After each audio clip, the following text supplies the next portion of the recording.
What's cooler than being cooled? That's right, ice cold. Stick around as we get into more of that in the question of the day. What's going on, guys? Matt in the hat. Matt Johnson Real Estate, powered by Keller Williams Diamond Partners. You are tuned in to the Hot List. I come to you on Monday through Friday each and every week. We hang out and we talk real estate. We talk properties new to the market with recent price reductions or something unique about the property that I want to share and want everybody to know.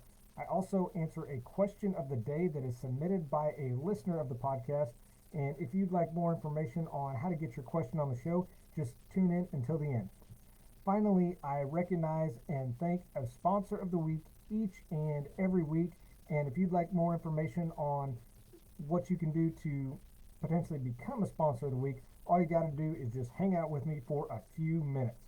As y'all come in on Facebook, make sure you comment hashtag live or hashtag replay, depending on how you are tuning into this.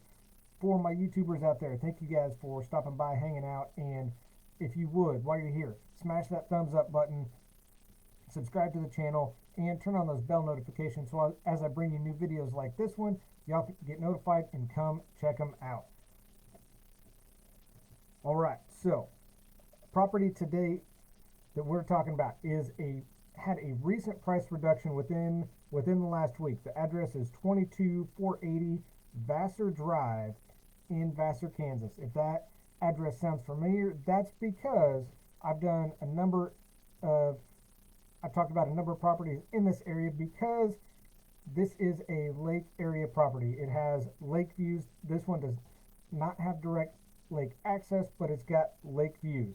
It's a 3-bed, 3-bath house, has an attached 2-car garage with a 3rd detached building, currently listed for and reduced down to $254,900 courtesy of Liberty Real Estate. This is a ranch style house, completely remodeled from ceiling to floor. They've actually added about 900 square feet recently as well. Just added a porch, and the bathrooms have been remodeled, kitchen's been remodeled, plus the countertops in the kitchen are now granite countertops and they look amazing. So considering lake life, living at the lake full time, then this is a property that you need to check out. All you got to do, while this property is available, you can click on the link in the description and check out the property and the pictures for yourself. Once it goes under contract sold, that link will not work anymore for those that have asked. So that's why it stopped working. So while it's available, all you got to do is just click on it.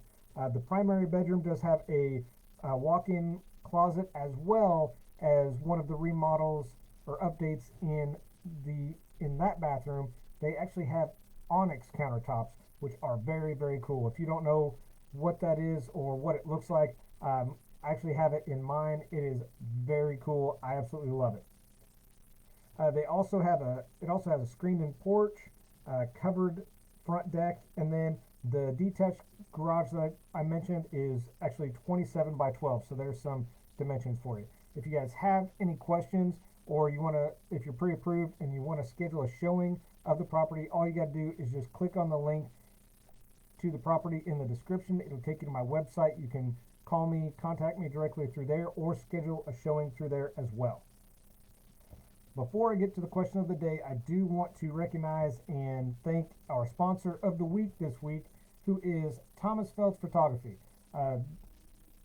Thomas has been doing this for a long time. He does some phenomenal pictures. He's done some for me. He's done some not only personal but for business as well. He does a fantastic job of not just taking professional pictures, but capturing those memories for a lifetime. And he does a phenomenal job.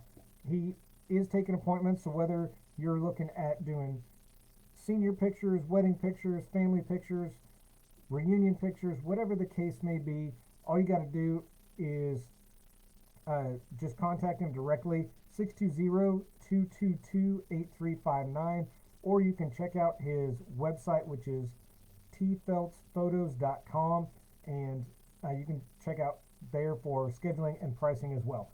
So I did include a link to make it easier. If you click on the link in the description, that's actually going to take you to Thomas's Facebook page, and from there it's got his website, his email, and his phone number. Phone number is definitely the best way to contact him. That's what I would recommend.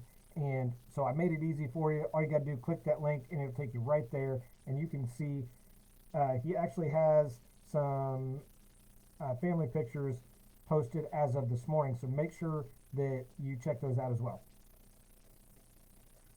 All right, and moving on to the question of the day. You guys know that this is my favorite part of the show. I love doing this because if you guys have a question, all of these questions I've been doing for over a year now have come from a listener of the show, and that's why I do this, to help answer questions that I know or I don't know, educate people to the best of my ability. So if you got those questions or concerns, wherever you're listening to this, all you have to do is drop comments. It doesn't matter, Facebook, YouTube, iTunes, Spotify, wherever it is, drop it in the comments. It'll get to me, and I would love to get your question answered for you, as well as put it on the show. All right, so question of the day. What causes ice buildup on my house? Now, I mentioned in the intro, I kind of alluded to this.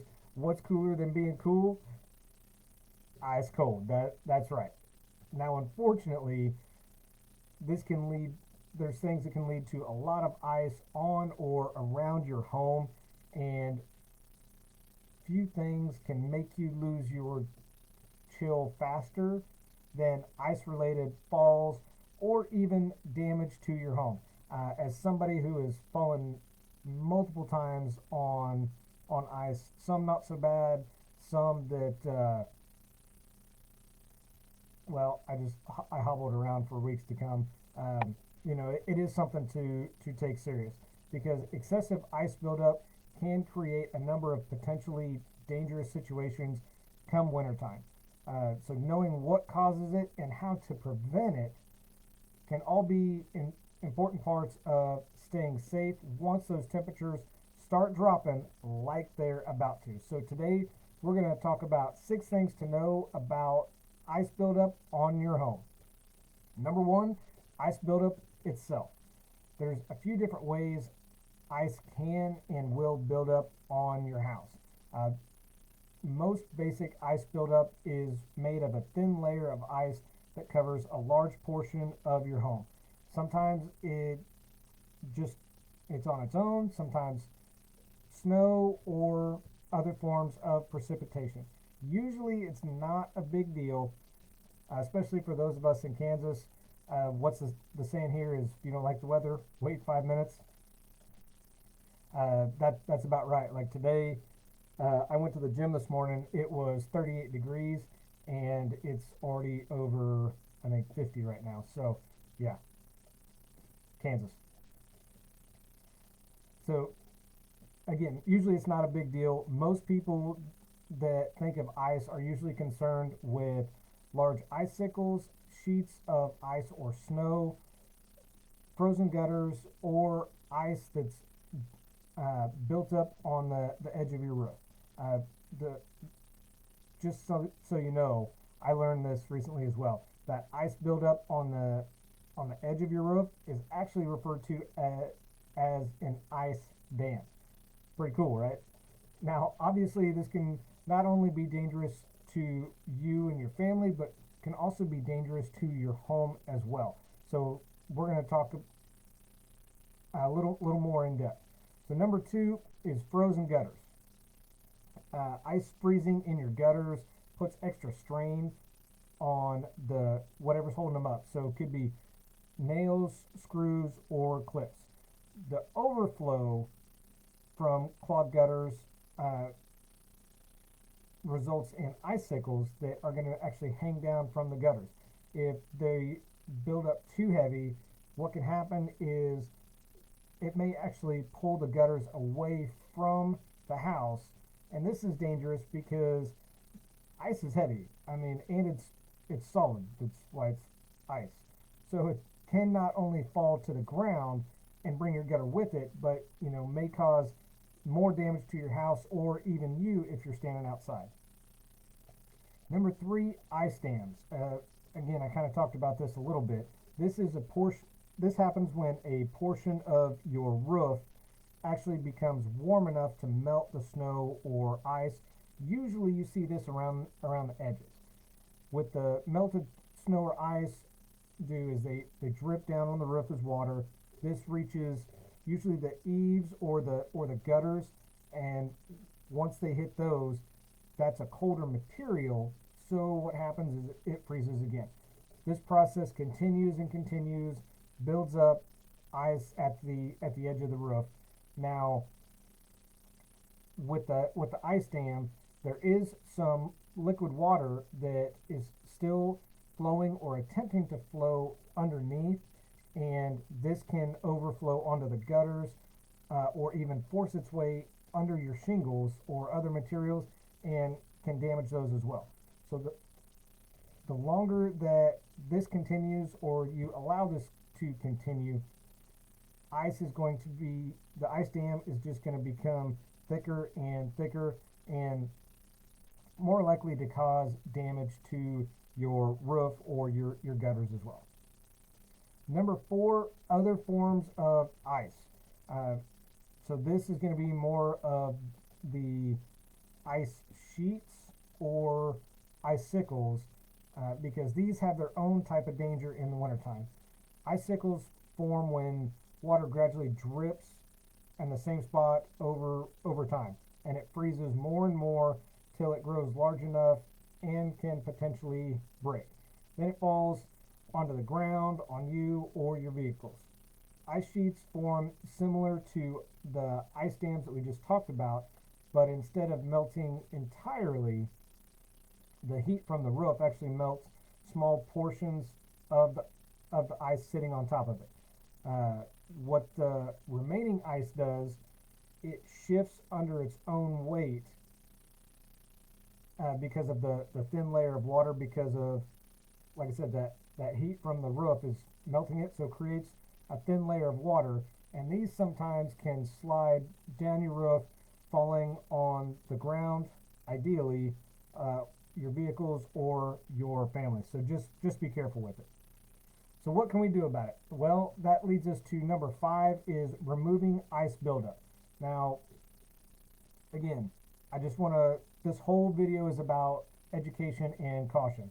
So just take caution and precautions when you're attempting to remove any form of ice buildup on your home.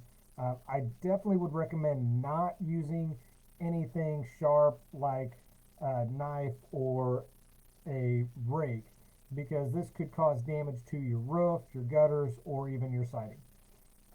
What is recommended to use, if you get like a rubber mallet or a PVC pole or wooden dowel, you can tap areas along the home or gutters, and if you just work in smaller sections, it's easier. While you're getting up there, because it's wintertime, make sure you have somebody holding on to the ladder or at least stabilizing the ladder, so if you happen to slip, you don't go one way, the ladder doesn't go the other.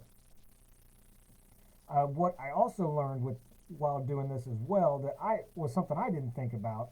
You can actually use ice melt before you start this process.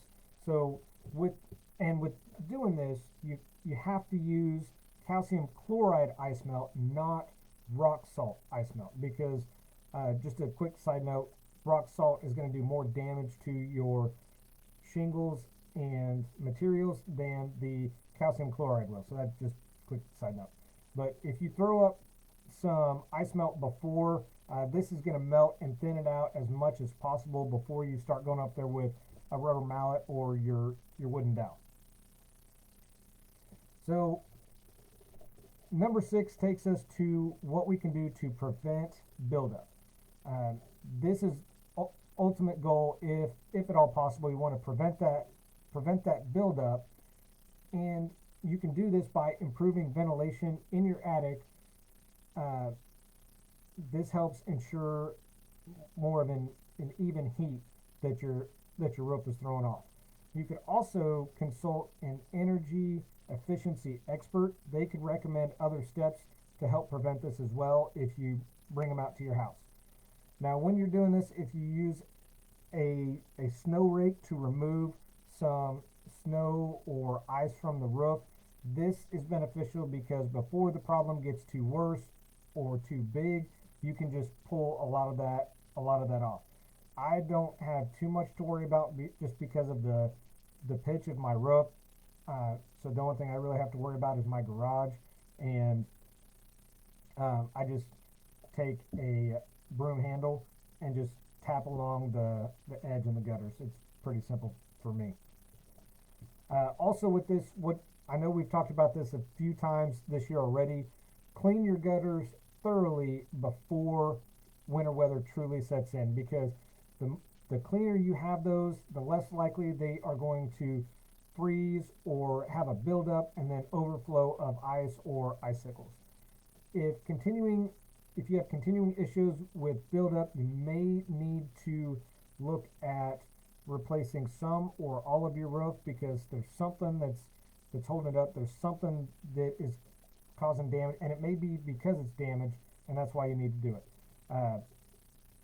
What I've seen some people do, and they've had really good luck with it, is they have a standing seam metal roof, which is very cool. So what that has, it actually has a water repellent membrane underneath it. Because it's metal, it's less likely to stick to it. So even just a couple degrees warmer, it's all gonna slide off and just be a little bit easier to work with. So if you want to look at something like that, let me know. I've got a number of people that I can refer you to for metal roofs, and they can get you going, talk to you more about it as well. So again, just when doing any work outside, take any precautions. This can be dangerous when you're removing snow or ice. And if you're not careful, you can damage your roof, your house, or even yourself. So that's going to wrap it up for today in the hot list. So if you have any questions or concerns about anything that I covered here, please feel free to reach out to me wherever you're listening to this. I would love to just have a conversation and just see what I missed or what your thoughts are on it as well. So thanks for watching with Matt in the Hat, Matt Johnson Real Estate, powered by Keller Williams Diamond Partners. I do this because your experience matters and should be trusted with a veteran. Y'all have an awesome Monday, and make sure you tune back in here tomorrow for your weekly market update. See y'all.